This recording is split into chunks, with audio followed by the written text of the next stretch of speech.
testimony you're about to give will be the truth, the whole truth, and nothing but the truth, so help you God? I do. Please have a seat, state and spell your name for the record. Name is Gerald McCarthy. It's Gerald McCarthy. Good afternoon, Mr. McCarthy. Good afternoon. Where are you employed? I'm employed with the Michigan State Police. And in what unit are you employed with the state police? I'm in the computer crime unit, which we also have a task force, which I'm part of. Okay. And what are your roles and duties in the computer crime unit? My roles and duties are, I'm a digital forensic analyst is my title. So what I do is any type of digital device evidence relating to a case comes into our lab for examination. So I do basically computer forensic examinations, cell phone examinations, tablets, any type of digital media that is involved in a police investigation will often come to our lab for analysis and examination.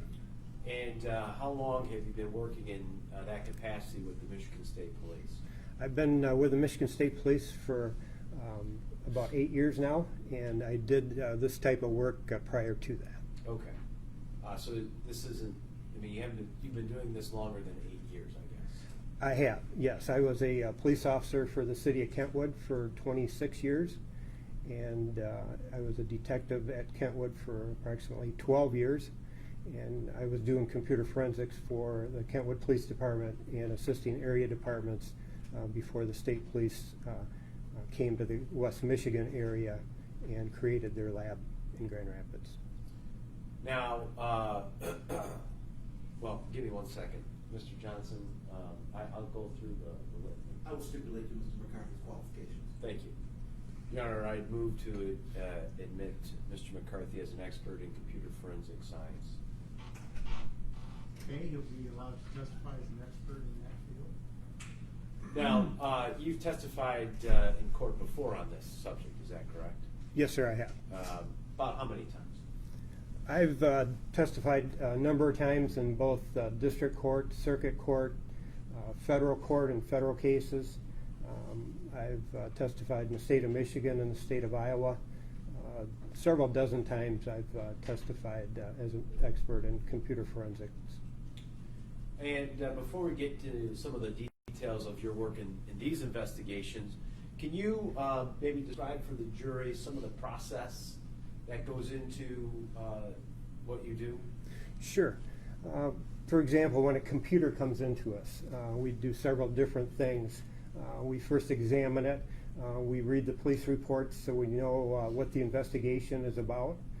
We examine the piece of evidence. We log it into evidence as a property item. We tag it. And then we go through a process for a computer. What we do is we remove the hard drive that's inside the computer. The hard drive is what the data is kept on a computer. And so we open the computer up and we remove the hard drive. We note the make and model, the size of the hard drive. And at that point, what we do is we do what we call a forensic image of that hard drive. And by doing that, we take that hard drive and we connect it to a what we call a forensic hardware device that will prevent any writes to that. It's called a hardware write block. And that device prevents any changes in the original evidence. We never work off the original evidence. We make a forensic copy, which is a bit by bit stream identical copy of the hard drive, and then we make a copy to our forensic machine and then work off the forensic copy. So that way we're not making any changes to the hard drive of the computer.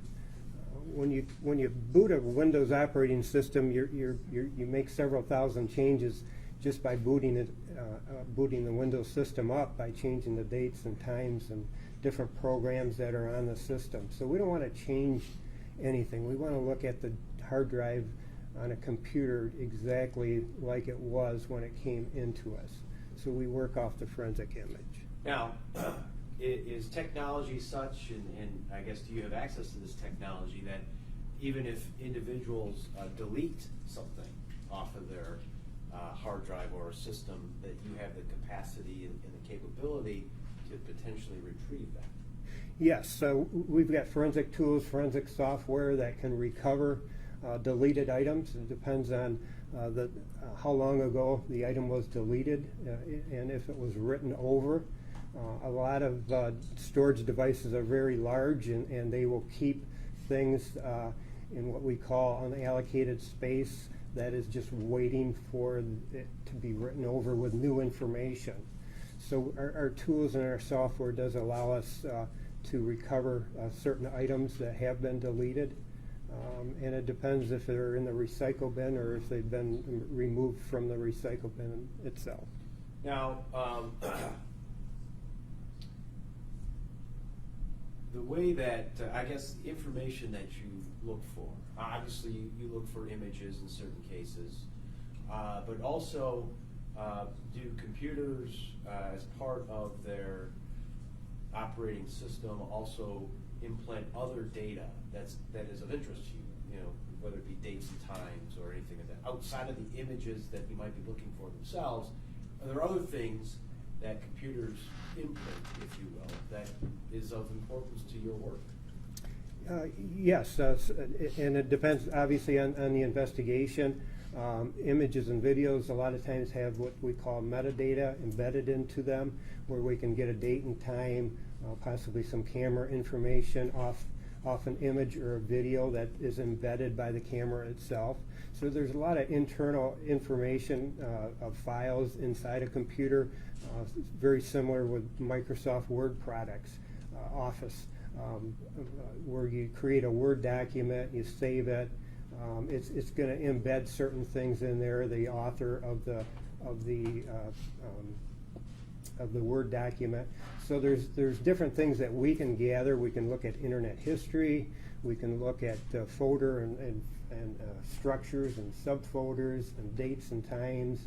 And it's quite a process that we go through in the examination, looking for evidence, and then exporting that out, verifying the evidence, and then reporting it.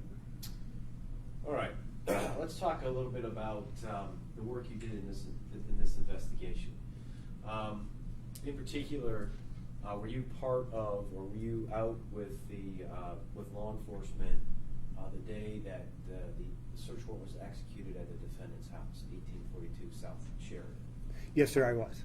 And do you have the ability? Well, I guess let me ask you this question: Why would you be part of that? Why would it be necessary that you be there? Our task force is we have several different members in our task force for the computer crime unit that assist at search warrants.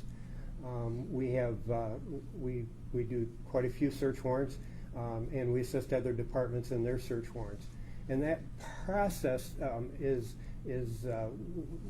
kind of twofold. First, we want to make sure all the digital evidence is gathered and collected and identified, and then preserved.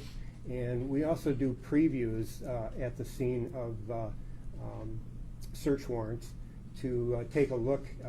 We take a look at what information we have that we can gather to let the other investigators, the interview team, and the other investigators know what we have found at the scene. All right. Well, let's talk about some of the pieces of evidence that were gathered in this particular case. You're going to see the monitor in front of you. We'll go through a couple of pictures here. This is People's Exhibit 30. And do you recall both seeing this at the time of the search warrant and analyzing it in the computer crimes unit? Yes, I do. This is an ASUS computer, is that correct? Yes, it's ASUS tower type computer. Now, are there ways that, or things that you look for in order to establish ownership or Yep. usership, I guess, is the best way? Yes, there is. Okay, And let's talk generally what you're looking for, and then we'll talk specifically about this piece of evidence. We want to identify whose computer this is. This happened to be in the defendant's bedroom. We also, then when we do the examination, we're looking for keywords, pictures, videos that identify who the owner of this is. And I was able to, during the examination, find several documents, pictures, videos, email names, passwords, different things that would identify who the owner of this computer was. And based on that analysis, in this particular case, were you able to come to a conclusion as to who the owner was of this ASUS computer? Yes, I was. And who was that? That was the defendant, Jeffrey Willis. Okay. Now, outside of the metadata and whatnot, most computers, and this may be no different than most, have other ports, if you will, like USB ports or other headphone jacks and all that other stuff. Is technology such that the computer keeps track of when something is plugged into it? Yes, it does. And in this particular case, were you able to determine whether or not some of the other pieces of evidence that you collected were actually plugged into this computer? Yes, I was. There was a number of devices that the Windows operating system, the registry within the operating system collects when you plug in anything into a USB port, which is either usually on the front or back or sometimes the side of a computer. It collects information from the device that is being plugged in the registry. So we can often identify a camera, a phone, a USB thumb drive, an external hard drive by the make and model of what was plugged into a USB port. Now, let me show you another piece of evidence here collected. This is People's Exhibit 29. It is a Western Digital hard drive found in the master bedroom as well. Do you recall being alerted to this particular piece of evidence at the time of the search warrant? Yes, sir, I was. And were you able to determine whether or not that particular device had been plugged into the ASUS tower? Yes, I was, and it was plugged in. Okay. Now, there was a subsequent search warrant some days later and a discovery of another Western Digital hard drive. And I don't know if you were part of this search warrant or if it ultimately, this piece of evidence made it to your unit or not. Yes, I was not at that particular search warrant, but that piece of evidence did come to our lab for examination.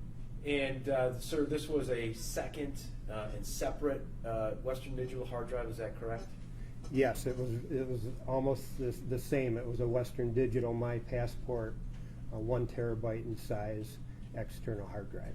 And were you able to make any connection with that hard drive and the ASUS tower computer? Yes, sir, I was, and that was also plugged into the ASUS computer. Okay. Now, as it relates to the two Western Digital Passport hard drives, was there any, I guess, characterization or between the two of them, was there anything unique or of substance for your work? Yes, sir, there was. What was that? Both of them contained, they weren't totally identical, but it would be, if you were to back up your computer or save a number of files and folders from your hard drive in case your computer crashes. External hard drives are usually used for that reason, to save something that's important, because computers do end up crashing, as some have experienced, and you can't get your data. So a lot of people use an external device like this to keep things that are important to them in case the computer does crash. Okay. So let's talk about some content now. And I believe, and you can correct me if I'm wrong, but I believe there was some content of interest, and we'll talk about not the second hard drive, but the first hard drive. there's some content of interest Yeah. on that first hard drive. Is that correct? Yes, there was. Now, can you, in a general sense, describe to the jury what type of, I guess, videos that were of interest to investigators that were located on this particular hard drive? Yes, there was several thousand, tens of thousands of user-created folders and subfolders that were created, and inside those folders were images and videos. They were, the nature of those videos were murder videos, kidnapping videos, abduction videos, sexual assault, rape videos. There was thousands and thousands and thousands of those type of videos on these external hard drives.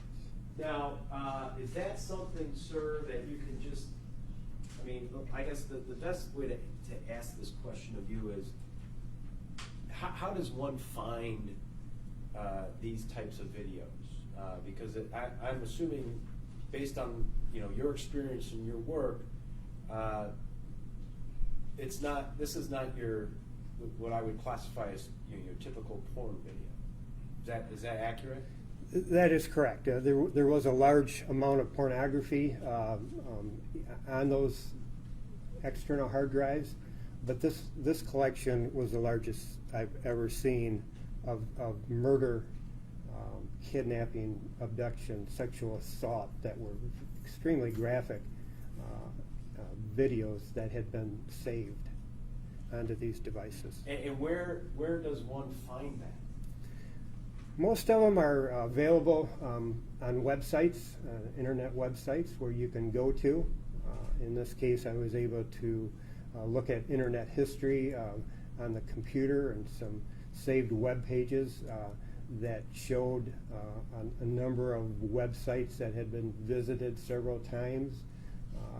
These websites included the website rapelover.com, rapexxx.com.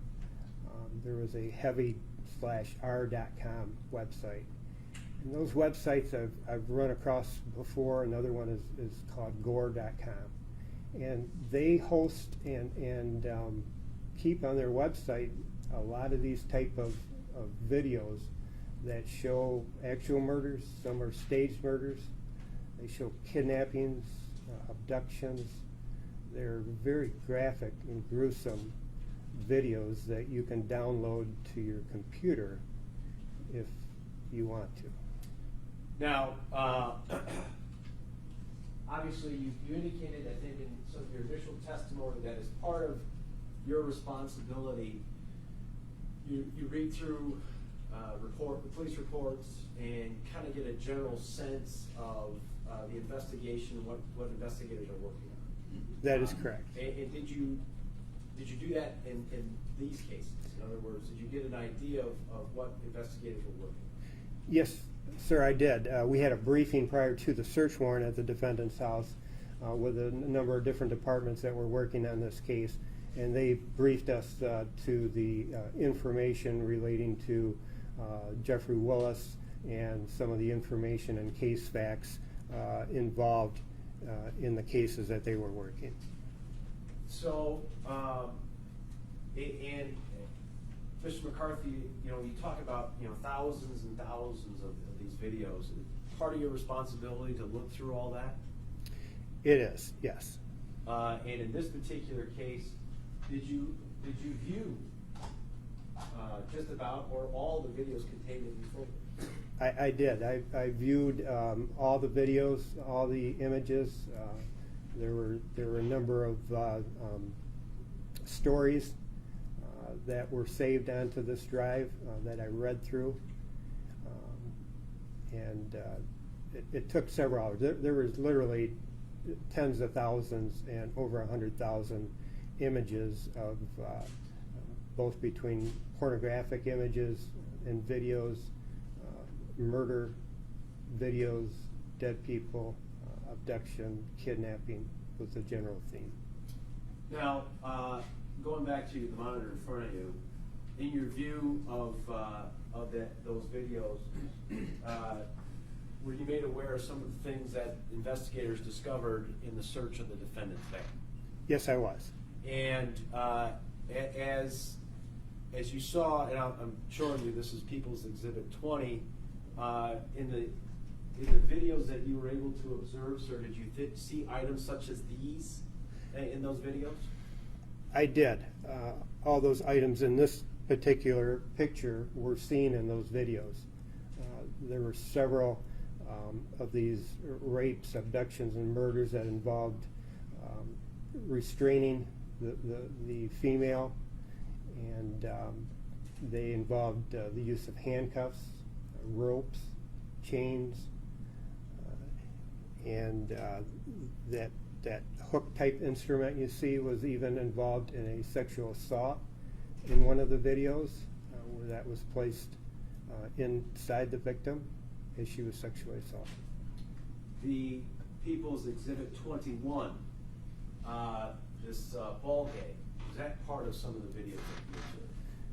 Yes, it was. It was in a number of different videos, pornographic, abduction, kidnapping, rape, murder-type videos where this instrument was used on a female victim and placed the ball in her mouth with the black straps around her head to prevent screaming and prevent the person from being able to be vocal. So that was used in a number of different times in these videos. Now, excuse me, People's Exhibit 25, which is a handgun, you describe these videos as including murder as part of them. And I'm assuming, well, I guess I won't assume, were there different methods of accomplishing that task being done in all these videos? Yes, there was a number of different means used to murder and incapacitate these female victims. A gun was used in several of them where the victim was shot. Some of the other different means of committing these acts were strangulation, drowning, stabbing, burning, hanging.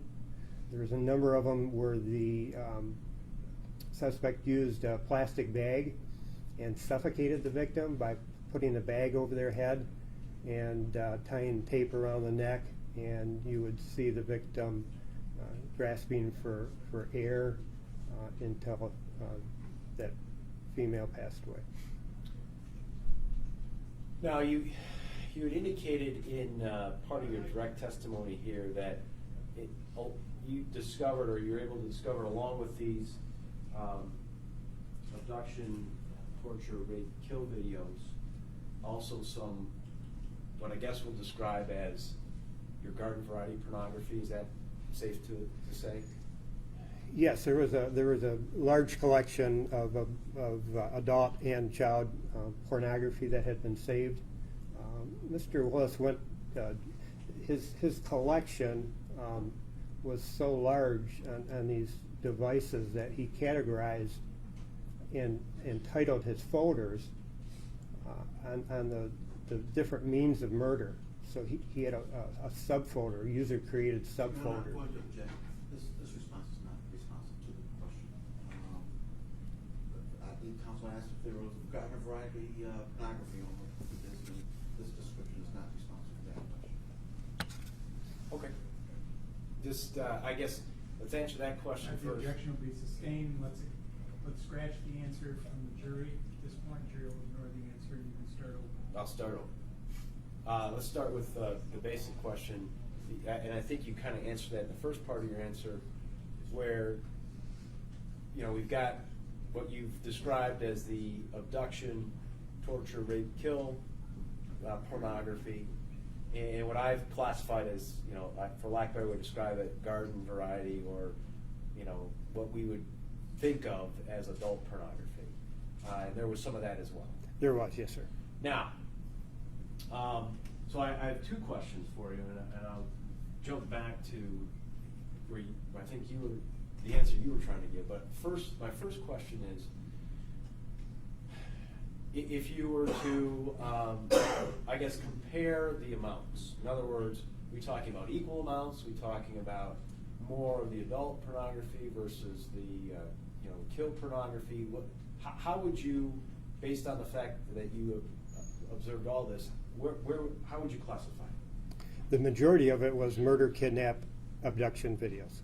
Now, I think, and this was down the line here with some of my questioning, but obviously, well, let me ask you this. In your view of that, was it just kind of scattered? In other words, sometimes when you pull up video files, you get the clips, and you'll see thousands of these little clips, and you have to kind of figure out, do I want to see this clip or do I want to see that clip, because they're not organized. Was that the case on these passport? Was there a method of organization? There was a method of organization, yes. And what was that? The folders and subfolders were titled as to what type of videos were inside those folders and saved. So the user created a title for those folders and subfolders, and many of them were titled. One example that was titled murder, and then there was subfolders under the different types of murder. Now, in your view of this item, did you also find things related to Jessica Heeringa? Yes, I did. And what did you find related to her? There was a folder titled VICS, V-I-C-S. And, well, before we get to that, and I probably should ask a little bit more specific question, and you can, I guess you can correct me if I'm wrong here, but there exists a folder within this storage device containing a news story. Yeah. A news story about Jessica. Yes, there was. And where did you find that? That was in a folder called Miscellaneous, and it was a saved web page, complete web page that is saved in that folder about Jessica Heeringa. And I guess when you say complete web page, we're talking about a news story. Is that correct? That is correct. I guess can you describe maybe the effort it takes to do that? I mean, is it as simple as just saving the page, or are there steps you have to go to in order to have that link saved forever? There's 3 or 4 steps that you have to do with your internet browser to save a complete web page on a computer. So it depends on the browser you're using, but there's still a few steps that you need to do in order to save that page. In your experience, and I'm sure you've dealt with quite a few news websites in your line of work, is it typical that news agencies archive a lot of that stuff? They do. Typically, news websites have that information available for years afterwards. Google archives everything. There's different archive websites that save all the stories, all the information that's typically on these type of websites. Now, I want to talk a little bit about your discovery of a folder titled Jessica. And did you find that on this device as well? Yes, I did. And you talked in your opening about metadata and dates and whatnot. What was significant about that particular folder that you discovered? The date of that folder was created on 4/26 of 2016. So essentially the 3-year anniversary of her disappearance? That is correct. And was there anything in that folder of significance? Yes, there was. There was a number of images, a Word document inside that folder. Okay. Images of Jessica herself, or? It was not Jessica Heeringa in those images. However, the images were of a female with blonde hair that I would estimate between 20 and 30 years of age. Okay. And were these pornographic or regular? These were semi-nude type images that appeared that they came from a Craigslist or Backpage type advertisement for escorts, a prostitution type of a website that was saved. Now, excuse me. Did you also find an Excel spreadsheet from 2013? Yes, I did. And what was the significance of that Excel spreadsheet as far as it relates to this investigation? It was a spreadsheet that was titled 2013, and the contents were Mr. Willis had created this spreadsheet of different purchases that he made, and he logged the dates, the business that he went to, and the amount of money that he spent. And any of those businesses include the Exxon gas station on Sturgeon? Yes, they did, sir. Was it more than one? There were several of them that showed purchases made at the Exxon. Now, again, sticking with some of your work, did you also discover, I guess what I'll classify maybe as some homemade videos? Yes, sir, I did. And in particular, videos related to some neighbors of the defendant. Yes, I did. What was that, sir?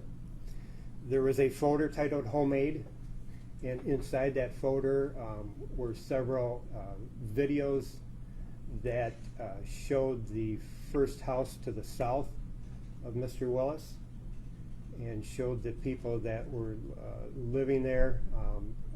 Both the video showed when they were outside the home and also while they were inside the home. And in particular, the videos inside the home, were they taken during the daytime or at night? They were taken at night. And were they taken, for example, cameras these days, if I stand at my front door, I can kind of zoom I can zoom and get a good shot of my across the street neighbor's yard. Are we talking about that or something else? The nighttime videos were from very close to a bedroom window of that house. You can see that the blinds are closed, where there's space in between the blinds, and you can see that the filming is being taken place directly outside a bedroom window of that house. And filming what, sir? Filming young women taking their clothes off, changing clothes. They were at night. They were in the process of removing their clothes. At different points, they were semi-nude or nude as they were being videotaped. And from your experience, Mr. McCarthy, are we talking, when you say young women, are we talking, late teens, early 20s, or younger than that? There was children, both under 18, and then there was also young adults that I would classify in the 20 to 30 age group. Okay. Now, in that same, I guess I'll ask you, in that same subfolder, was there a video, what I would consider to be like a surveillance video of a woman by the name of Michelle Slatella? Yes, there was. And what was that about? That was a video that was taken. You can tell the person that's taking the video is inside a vehicle because you can see some vehicle interior parts of a vehicle. That the video is taken at night and is taken in a parking lot. It's a surveillance type of a video that is being recorded by somebody inside a vehicle with people walking through a parking lot. Did it appear as though the people being videotaped knew? I mean, in other words, were they playing to the camera, or did it appear as though they had no idea what was going on? It appeared they had no idea that they were being videotaped. They never looked directly at the camera or looked like they were being suspicious or being followed or being stalked. They did not appear to have any idea. Now, in your work, did you also discover some what I guess I'll classify as homemade videos at high school or middle school swim meets. Yes, I did. Okay. And can you describe for the jury what you found there, please? They were inside a folder. I believe the folder was called BOTM, and inside that folder there was thousands, I believe approximately 15,000 videos that were taken with a couple different cameras that were of swim meets and water polo events at area schools. These schools included high schools from Muskegon County, Kent County, Ottawa County, and there were subfolders that were titled with the initials of those schools.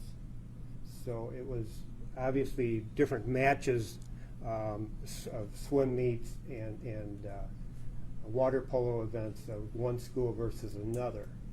And there was thousands of videos inside those subfolders. Now, certainly people take videos of sporting events all the time, but was there something about these videos that, again, was of concern or piqued your interest as an investigator? Yes, there was. What was that, sir? They were taken with a special filter, a night vision type filter, even though they were taken inside a school building. They were taken with a special filter that made it look like you were looking through the girls' swimsuits. The focus of those videos were all on their breasts, on their buttocks, their groin area. You don't see any of these girls that are videotaped in the event themselves in the swimming pool. They are all taken outside the swimming pool, and the focus of those videos is on their private parts. And with this night vision filter that was being used, you can tell that the camera information from those videos, and they're focused on the buttocks of the girls, their breasts. You don't see their faces in several of them, and they're outside the pool. It's not a video of the event itself, and there was over 15,000 of those. Now, were you able to determine the source or the camera of that? Was that something that had been collected either by you or by other investigators in this case? Yes, it was collected by other investigators. Okay. And that camera came from, do you recall? I believe it came from the vehicle that Mr. Willis was stopped in. So one of the two cameras, and I'll show you here, People's Exhibit 17. Excuse me. One of the two cameras confiscated from the vehicle. Yes, that is correct. They were Sony digital cameras. They had a small hard drive, 40 gigabyte hard drive inside of them for storage, and there was two different cameras that were very identical, similar in nature. Okay. Let's talk about, you kind of had mentioned it. Now I'd like to kind of go there. Let's talk about your work finding this particular file, the VIX file. You found this file located where? This was on the Western Digital external hard drive that had been plugged into Mr. Willis's Asus computer in his bedroom. Okay. And were you able to determine? Excuse me just a minute. Can all the jurors see what he's got up here? Can everybody see everything okay? Is there anybody that can't see, please raise your hand. Would you like to move down there? Yeah.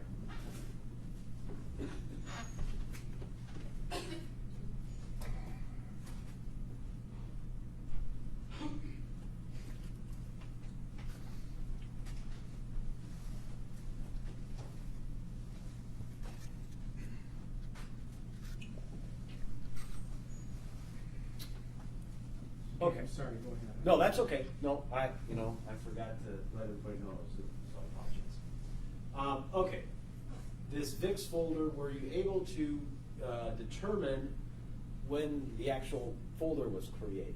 Yes, sir, I was. Okay, and how were you able to determine that? Folders are created. They create a date stamp of that folder, so we're able to look at the actual creation date of that folder. And when was that VIX folder created? That folder was created on 7/1 of 2014.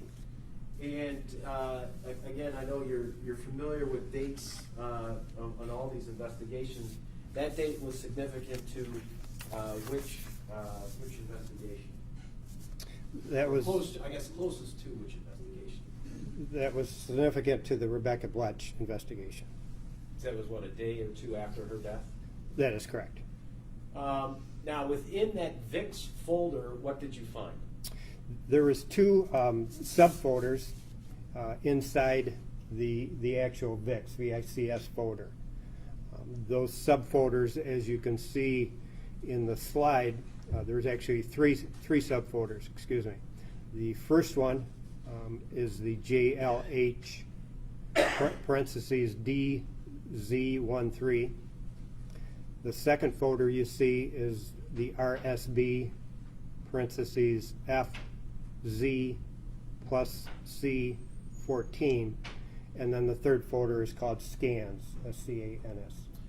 Now, excuse me, were you able to determine, I'm going to focus in on, well, let me ask you this question first, because for the RSB file, were you able to determine what RSB stood for? Yes, those were the initials for Rebecca Sue Bletch.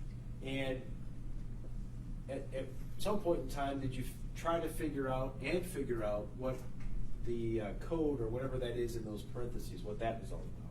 Yes, we were able to determine that. Okay, and could you describe for the jury how you figured that one? Well, we spent a couple days after looking at that folder, after we found it right after the search warrant. We took the items back to the lab and looked at them, and obviously that folder popped out to us as something to look into. We at first did not understand what the FZ plus C14 was when we just looked at it, but once we sat down and what we did was we just exchanged the letters for numbers, and A being 1, B being 2, C being 3, up to the letter Z in the alphabet, which is 26, and we replaced the letters with numbers to decode that.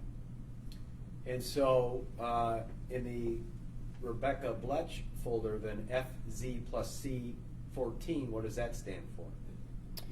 The F would equal 6, the Z would equal 26, and then the letter C would be 3. So we looked at that, and it would show 6, 29, 26 plus 3 of 14. So the decode of that would be 6, 29 of 14. And that was significant for Ms. Bletch because of what? That was the day she was murdered. Now, on the other, focusing now on the GLH subfolder, similar code, DZ13? Yes. Gave you what? Well, the initials, obviously, Jessica Lynn Heeringa, and then DZ, the D giving us 4, the Z giving us 26, and then the 13 would equal 4 April 26 of 2013. Okay. And that was the date she went missing? That is correct. Okay. Now, were you able to determine when that subfolder was created, the JLH DZ13 folder? Yes, the subfolder was created on 1/14 of 2014. Okay. Now, within the JLH subfolder, there were two other, I guess, what we call those subfolders, or? Yes, they were subfolders. Okay. Folders within folders. Now, I'm assuming that you kind of unpacked all the subfolders, is that correct? That is correct. Now, obviously, I'm not going to spend a lot of time on the Rebecca Bletch subfolder, but People's 88, does that look like kind of an overview of what was found in that folder? Of the Rebecca Bletch Yes, sir. folder? Yes, Yes, sir. that is correct. Okay, and it appears as though there's some photographs of Miss Bletch. Is that accurate? That is correct. And it looks like maybe some of the wanted posters that were put up, correct? That is correct. Now, were there any photographs that weren't necessarily Rebecca, but maybe looked like her? Yes, there was. And what was that? That was the photograph, the second one on the top row. You gotta from the stick there. from the left McCarthy. would be this photograph right here. I believe it's titled 123.1.3.jpg, which was a saved photograph of a female, as you can see, on what appears to be a bed with a bra and underwear on. Okay.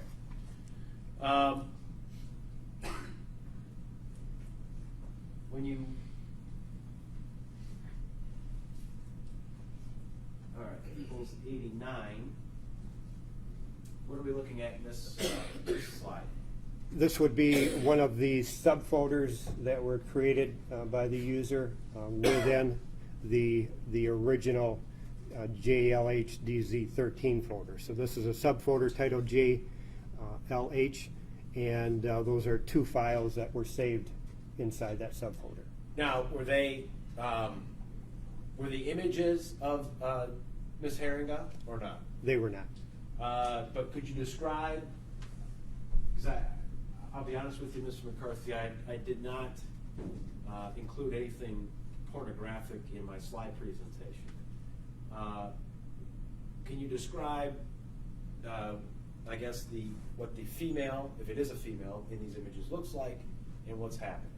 Sure. In the video file that is this file right here, 735322, very beautiful blonde insert tampon, is a video that is of a young blonde-haired female. She's naked on a bed, and it's a pornographic video of her putting a tampon inside her vagina. And the other, I guess the other file located in that folder? Yes, would be this, which is the saved web page with Haley Scott gets BBC from a toysoldier.htm. Now, when you save a web page, it creates two different files. When I clicked on that, and I get an HTML file is a saved complete web page on the internet that you would do on a computer. When I clicked on that web page, you can go to that web page without actually being on the internet. You don't have to have a Wi-Fi connection or an internet connection because the page has been saved out. So when I clicked on that, it brought me to a pornographic website that had been saved. Okay. Excuse me. Now there are two. So this is this in the first JLH, I guess subfolder? If I go back to my diagram here. That is correct. All right. So you're finding this, I guess, and I'll use my pointer in that subfolder right here. Is that correct? That is correct. Now, outside of those, that what you just described, was there anything else contained in this subfolder right here? This one right here. No, other than those two items, that was it. Okay. The next subfolder is labeled what? Is labeled JLH. And this is People's Exhibit 90. This is what's contained in that particular, that's the particular subfolder? That is correct. All right. Now, this is People's Exhibit 91. was that contained within that subfolder as well? Yes, it was. And these are images of what? These are images of Jessica Heeringa, and I believe family. Okay, it looks like images of her and her son. That is correct. Okay.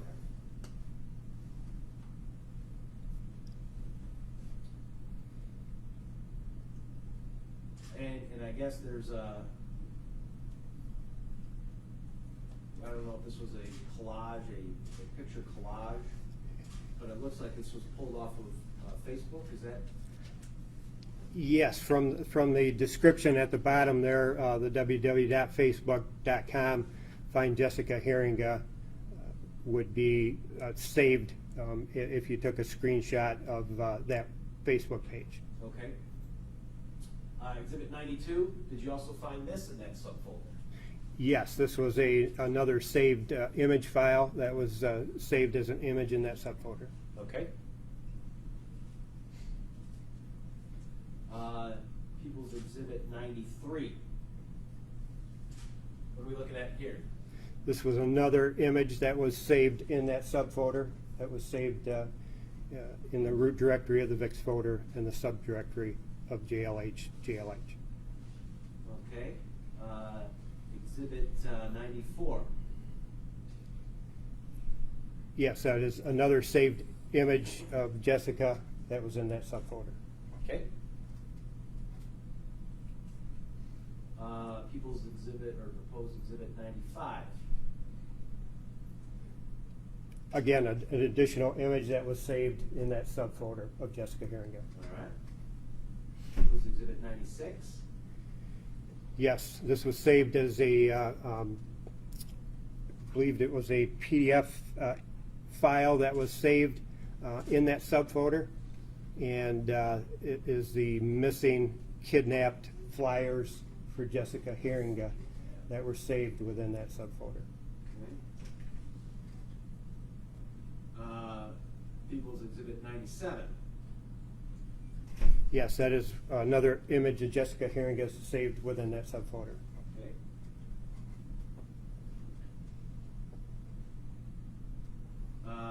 Excuse me, People's Exhibit 98. An additional image of Jessica Heeringa saved within that subfolder. Now, besides the several images of Miss Heeringa, and it appears as though maybe Dakota Dyer, as well as her son, were there other, I guess, images as well that may or may not have been Miss Heeringa? Yes, there was. And the images in that subfolder that were not Miss Heeringa, how would you classify those images? They were pornographic images in another subfolder. Within those subfolders, this was titled JH, and inside that subfolder were 3 pornographic images of a nude or semi-nude female with blonde hair. And I think I forgot to ask you this question, excuse me, when we were talking about the tens of thousands of videos that you poured through. I'm assuming they all involve women as victims. Is that safe to say? Yes, most of the pornography and the murder, rape, kidnapping videos were all women. Okay. And could you describe for the jury how a majority of those women had looked? I mean, their general appearance. The general appearance of most of those women depicted were white females between 20 and 30 years of age that had blonde hair. Now, you also, okay. So essentially what we've gone through here is what you kind of unpacked in the JLH subfolders, those 3. That is correct. Okay. Let's talk about another discovery we made, and I'm calling it a password document. Do you recall making that discovery? Yes, sir. And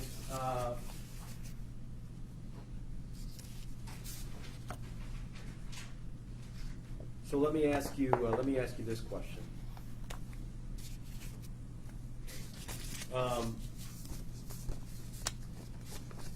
I would imagine that in the work that you do, is it common for you to come across devices that are password protected? Yes, sir, it is. And are you able, is there a way for you, or do programs exist that allow you to try and recover those passwords or get access to them in some fashion? Yes, there is. Just about every device you buy, a phone these days, you can't even set up without using a password. So we have some password breaking type software tools with phones and tablets that are able to get us around passwords or to identify the password that's being used. You know, with cybersecurity, almost everything is a password, including internet sites that you would use for email. You have to have a password.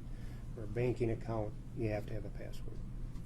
And in this particular case, were you able to, or did you discover Word documents that contained different accounts and passwords and usernames for those accounts?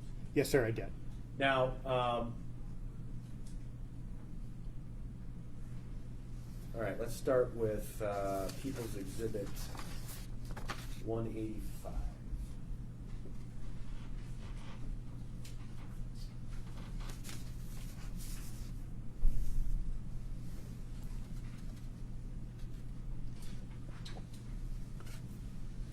Yes, sir. Give me 1 second. Let me put it up on the screen for the jury here. Oops.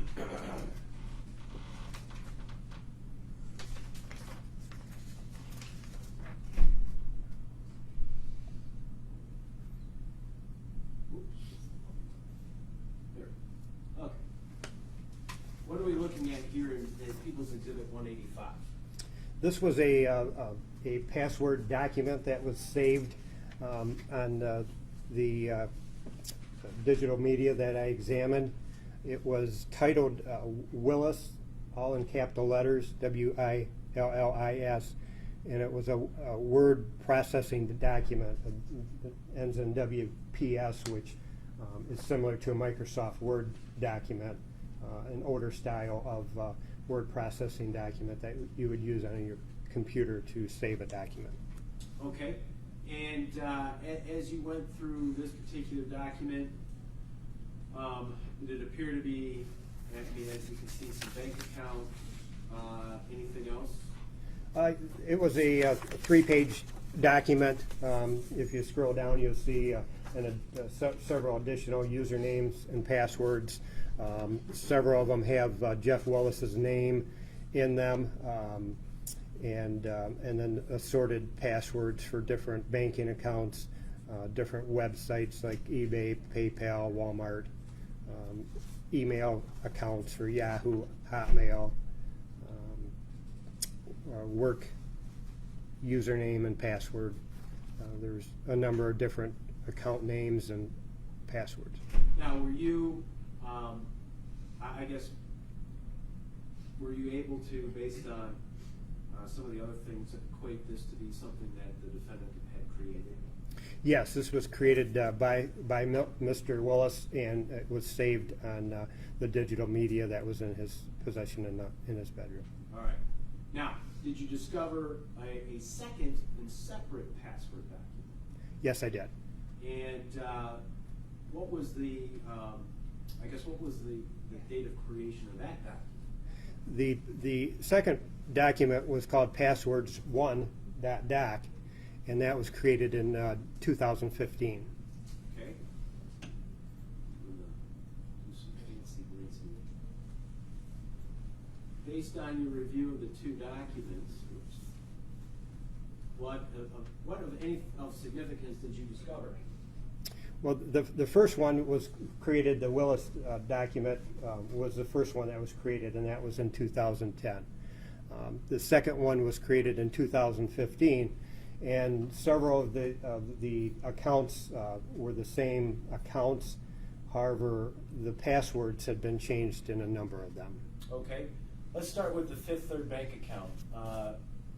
It appears as though the account number for both documents is the same. That is correct. And in the 2010 document, the password is what? The password in the 2010 document is E3R6I90N. And were you able at all to determine where that password may have come from or what relevance it had?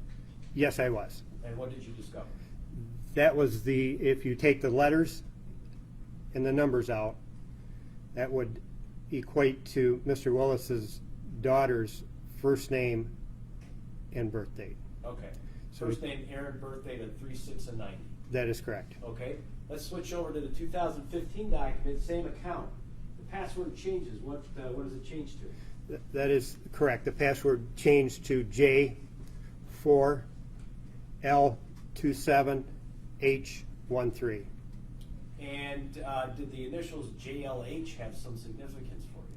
Yes, for Jessica Lee Heeringa. Okay. Now, let's look at the First General Credit Union, just a couple down. In 2010, we can see the password was what? On the First General Credit Union, on the first document Yes, sir. created, Yes, sir. the password is Q1W2E3R4. And then in 2015, that password changes. That is correct, and it changed to J4L27H13, which would be Jessica Lynn Heeringa 42713. Okay. And that password appears again, and I'm focusing in on the 2015 document, on an eBay account. Is that correct? That is correct. On the 2015 document, the account name is God Part 2, and the password was changed to J4L27H13 on the 2015 document. And similar, the Yahoo account? That is correct. That was also changed to J4L27H13. And that there were two accounts, one under, I don't even know how you, I guess it's Jeff Willis spelled backwards. It is Jeff Willis spelled backwards. Okay, and account two is, I guess he was a Hillary Clinton fan, Hillary in 08. Yes. We see the Hotmail account. Is that, again, in 2015, does that password change? Yes, that changes from the 2010 document of the A7 and changes to J4L27H13. Also, a Gmail account changed as well. That was actually not on the first document, so that was a new email account that he had created, and that password, again, is the J4L27H13 for the Snarf 69 Google Gmail account. Okay. Does that kind of depict all the password changes? Yes, there was 5 accounts that were changed from 2010 to 2015, and then 1 additional email account in the 2015 document.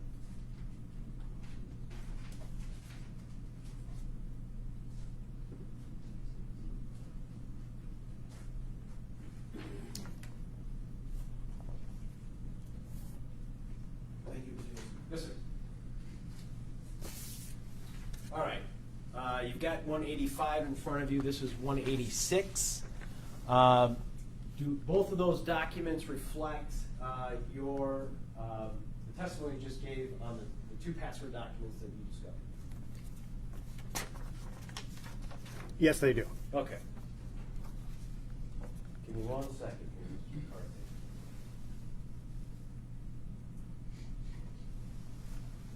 All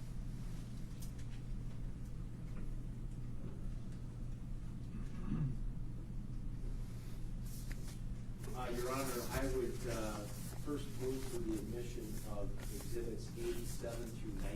Those are the photographs. No objection, Your Honor. 87 through 98 are received. And then, based off of, Mr. McCarthy's testimony, exhibits 185 and 186. No objection, Your Honor. Received. Thank you, Judge. I have no further questions.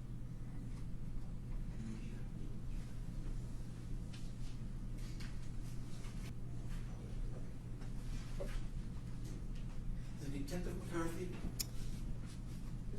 I'm a civilian with the Michigan State Police, Oh. retired detective. Mr. McCarthy. That would be. Good afternoon, sir. detective.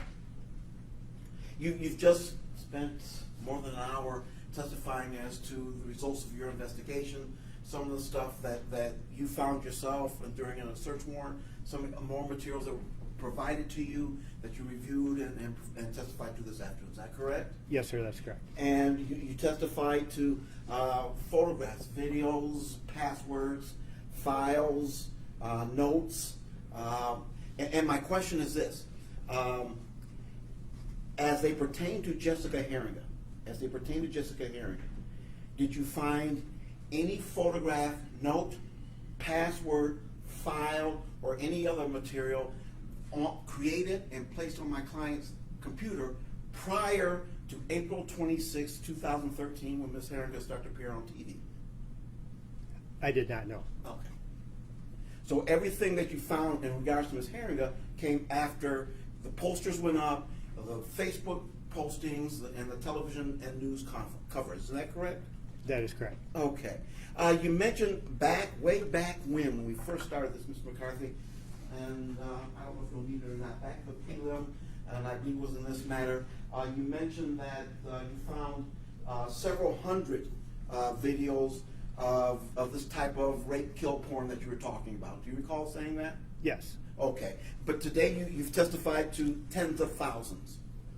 Yes, there was. Okay. So how do you explain the difference? Did you just misspeak back there or here, or do you recall now that there were a multitude more videos than you testified to the first time?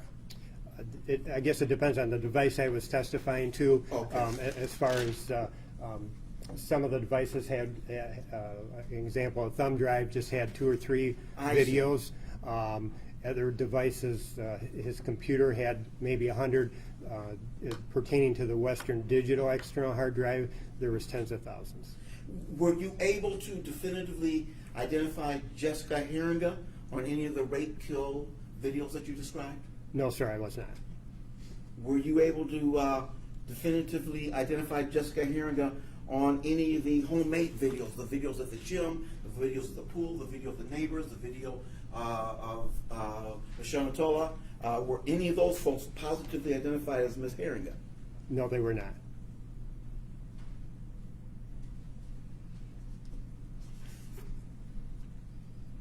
The photographs in exhibits 87, I think, through 94, or approximately thereof, those pictures of Ms. Heeringa, were any of those photographs, were you able to determine, were all those photographs available online either through the media or through Facebook or some other means by which they might be gathered? I can't testify to where exactly they came from. I'm not aware. Were you able to identify any photograph of Ms. Heeringa that my client possessed that, quite frankly, let's face it, he shouldn't have had? In other words, did he take a picture of her in the store? Did he take a picture of her at Myers? Did he take a picture of her at the swim meet? There was none that I found. Okay. And you did find that he'd been in the gas station making purchases with that list of that he created, correct? That is correct. Okay.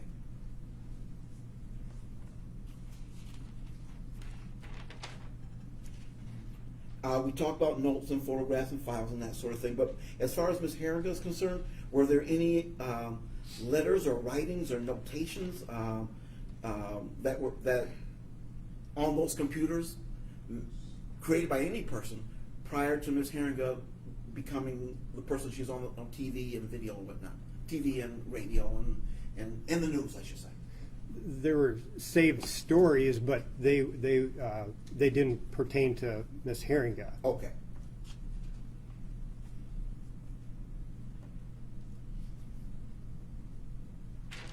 I think I'm running.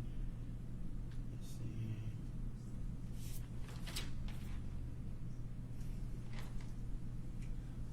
I'm going to ask you a question, and first of all, I need to know if this is even something that you can answer. It might be outside your area of expertise. But you have been in law enforcement for how long before you started working at PD? Over 25 years. Okay. And this is my source is TV, so you can take that with a grain of salt. Okay.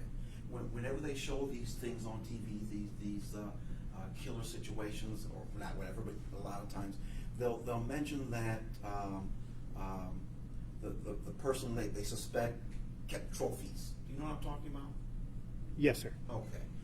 Something personal that they could identify with their victim, something they couldn't have gotten online, sort of thing. In your search of any of these documents, did you find anything like that? Do you find any like trophies that might have been collected by my client or by anyone else? I would consider the VIX folder a trophy. Okay. And the subfolders and pictures and images and similar people that look like Jessica that were saved, yes. Okay. All of which was gathered after Ms. Heeringa started to appear on the television, right? That's, Both folds. Okay. that's correct. That folder was created. One moment.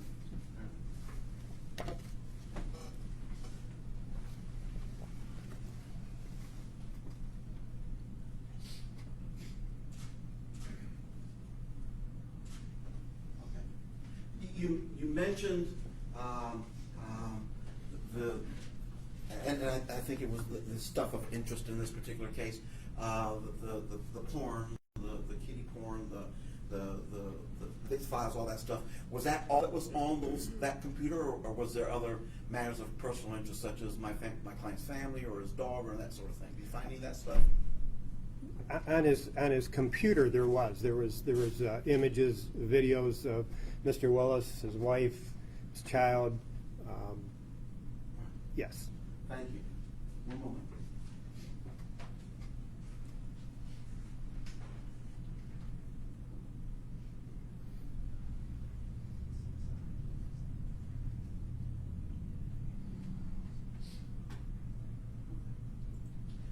The porn stuff. That was the porn stuff and the rape kill stuff.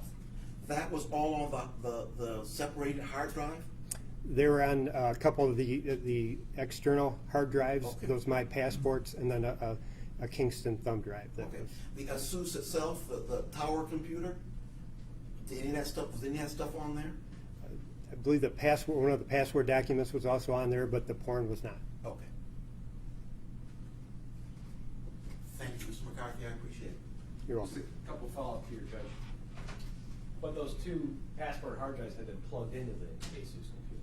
Absolutely, yes, sir.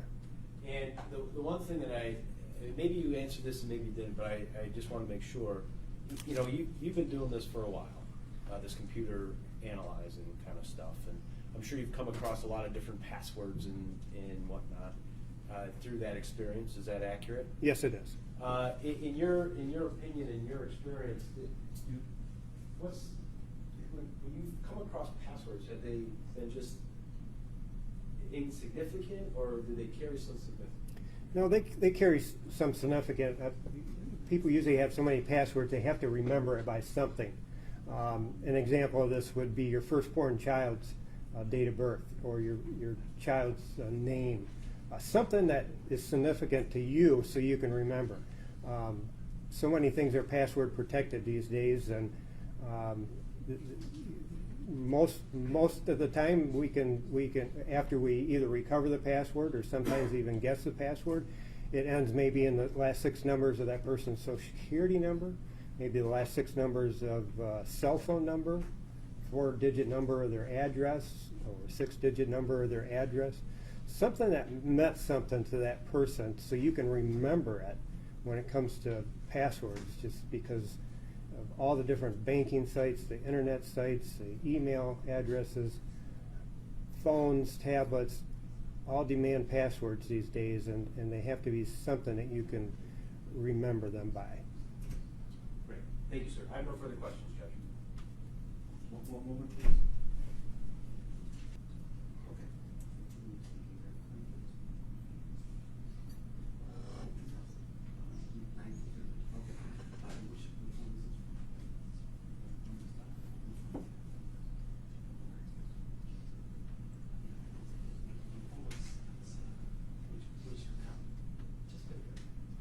Okay. Fifth Third. Where's the Fifth Third account? Ah, there. Okay. All right. No. That's the one. Thank you much. All right. Mr. McCarthy, you mentioned that's what you mentioned that you were able to deduce what those numbers mean, what that count, the password. I'm chopping this up and doing a very poor job of it. You were able to look at those letters and numbers, and you were able to deduce what you believe that code is for. That is correct. Okay. Was that ever confirmed to you by anyone? In other words, you that's Jessica Heeringa, JH is for Jessica Heeringa. Was that ever confirmed to you by my client or by the bank or by anyone else who might know?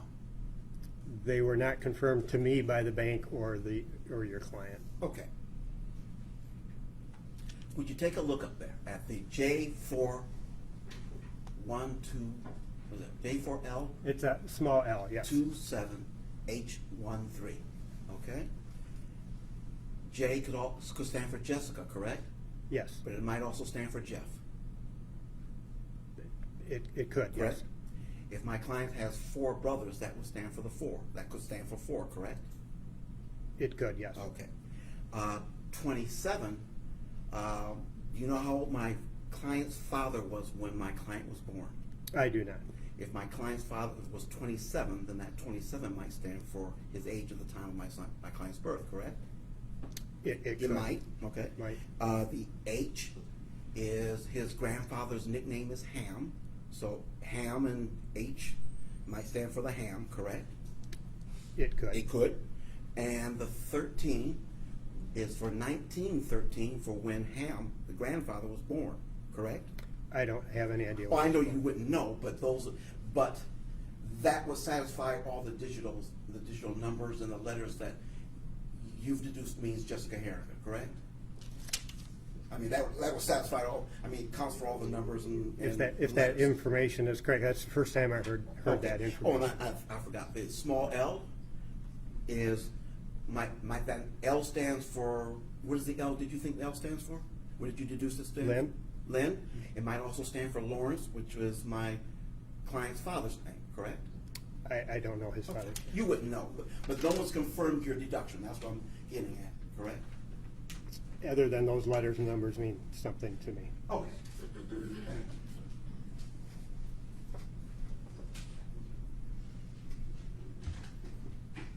Judge, I don't have any other questions. Can we see it now?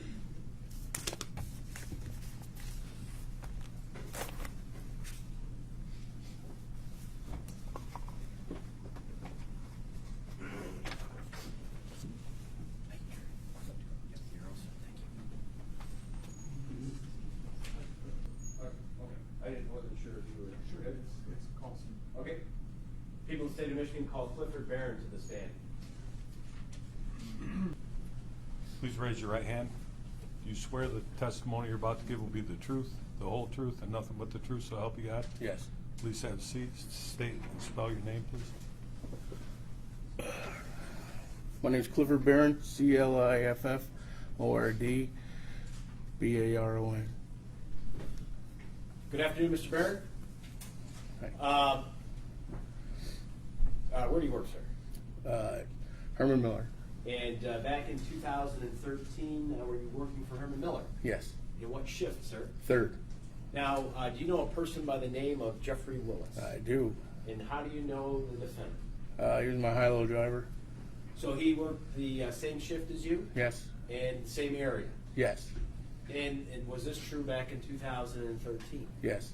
Now, I want to go back in time to April 20, I guess it'd be April 28th, if I got my math right. Yeah, April 28th, 2013. Did you work third shift that night? Yes. And did the defendant work third shift that night? Yes. Now, could you describe for the jury when you saw the defendant for the first time that night, what did you observe? He had scratches on his face, on his hand, and on his arms. Now, were any of them, were any of the scratches particularly deep, or? Yes. Which one? Well, he had one big deep one on his hand, and then he had two big ones on his left arm, Okay, and then the one on his face. It was pretty good. okay. I mean, could you tell whether or not they had been bleeding, or were they bleeding? Oh yeah. Yes to, well, Yes. let me break that question up. Were they bleeding at the time you saw them? Oh no. But did it look as though they had been bleeding before? Yes. Now, I know probably Mr. Johnson's going to ask you this question, so I'm going to ask it first. How are you sure or certain that you saw these injuries on that Sunday night? I mean, that date in particular. My anniversary date is the night that she was abducted, and so it's always been sketched in my mind pretty deep there. And then when I got back to work that day, when I seen the scratches on him, he made a big deal about it. Okay. Did you say anything to him about it, or Yeah. even reference Jessica Heeringa? Yes, I actually called it. I called him out on it. I was like, I know it's all a joke, but we all went to the gas station all the time, me and my buddies, and we're all like, oh no, you probably took her, or you probably took her, or whatever. And then when I seen him on the Jeep with all the scratches on him, I was like, Jeff was probably the one that did it. He's the one that looks like he got in a cat fight, and he blew up on me, and he was like, you can't say that, you can't accuse me, I'll go to the front office and tell and get you in trouble and get you fired. So I was just like, whoa, man, we're just like, messing around. Did any of your other coworkers have the same reaction as the defendant when you guys were kind of? No, not at all. Now, did you ask the defendant how he obtained those injuries? Yes, I did, because then it made me, it was like, I did. He said that he got him doing a brake job. Doing a brake job. Mm-hmm. Is that a yes? Yes. Now, Sorry. Outside of Herman Miller, are you pretty familiar with vehicles? I am. Do you do your own mechanic work? I do. Have you changed brakes before? Yes. And have you ever received, or first and foremost, have you ever received those types of injuries, in particular on your face, from doing a brake job? No. No. And were there any other indications on his hands that may suggest otherwise as whether or not he'd been repairing brakes that particular? It wasn't dirty. No fingernail dirty. It was cleaned up. I was like, I asked him about it. Okay. What did he say? He just said that he washed them. Okay. And again, in your experience, I mean, I'm sure you've probably scrubbed your hands pretty good after a brake job. Do they come clean? No. 100% clean? No. Never. Okay. And he wouldn't have got scratches on his hands if he would have wore gloves. So. Okay. Now, after that exchange, after you make notice of the injuries, you had that exchange where he, I guess, threatens to turn you into management. Yes. Did the appearance, or did something happen? Or let me ask you this: did he do something about the injuries? Yes. What did he do? He covered them up.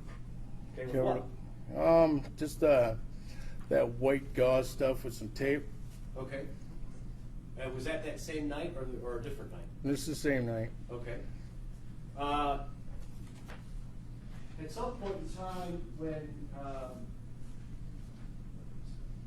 did law enforcement after Mr. Willis was arrested, became a suspect in this case, did law enforcement come to you with a diagram to fill out? Yes. Okay.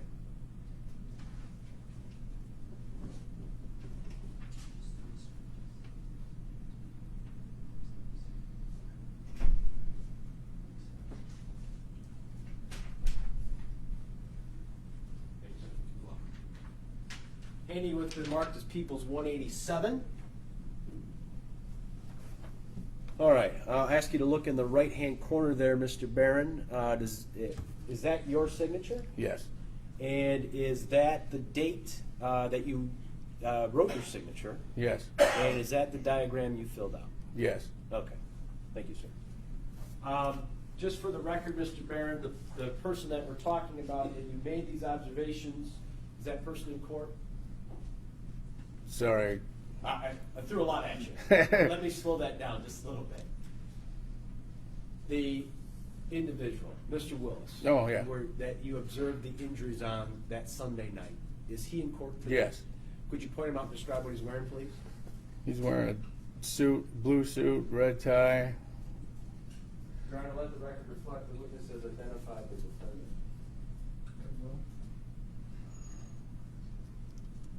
I have no further questions, Judge. Thank you.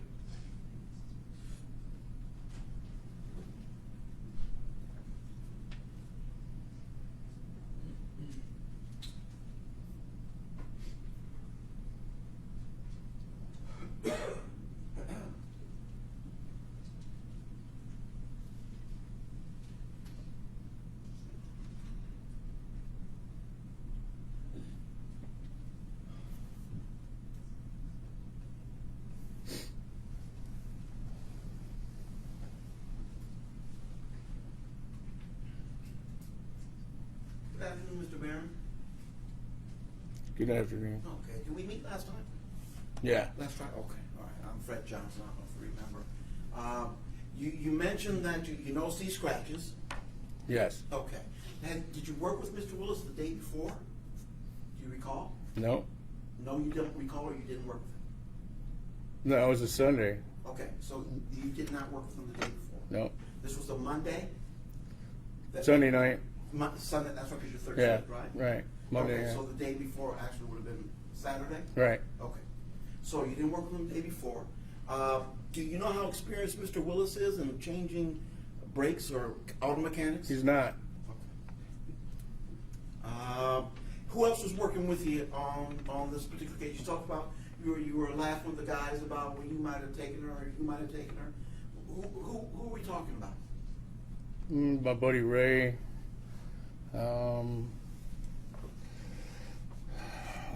This was 5 years ago, I get it. But just as best you can remember. Who else was working that night? Red or Michelle.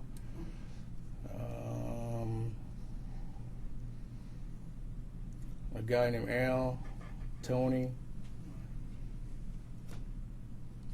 And have you talked to them about that particular night? About those scratches?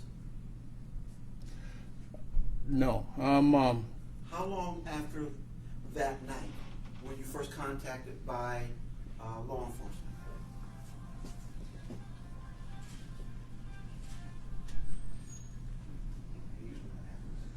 How long after that night were you first contacted by law enforcement? It's in 9/19/16. So about 3 years, 3 years and a couple months? Yes. You have to speak out loud because we're recording. Sorry. That's all right. You don't do this for a living, right? Right. Right, okay. So about 3 years later, 3 years and 3 months later, you were contacted by law enforcement and they asked you about any recollections you might have had about that time frame. Is that Yes. correct? And you narrowed it down to that particular night, that particular weekend, correct? Yeah, I know it was. Okay.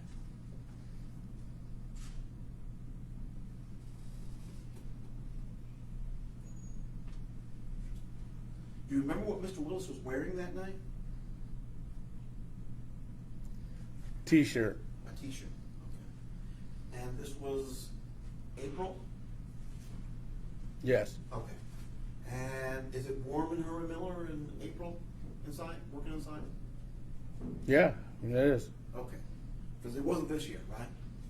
Yes, it was. It was still warm in Heeringa Miller, even Yes. as cold as it was outside? Yeah, they got heat. They got heat, okay. Yeah. All right, it's a factory? Yes. They heat the factory though? Yes, and you still use your fan on all night long. Is that right? Okay. Yes, even in the wintertime. And you noticed that his hands weren't dirty? Yes. And did he give you any other explanation as, well, I was working on the brakes or something like that? That's what he told me. Okay. I didn't believe him because he don't do his own work on his cars. Okay. So even at that point, you didn't believe that that was how he got the scratch? No, I just thought maybe he got in an argument, fight with his woman, wife, and didn't want to talk about it. All right. Thank you.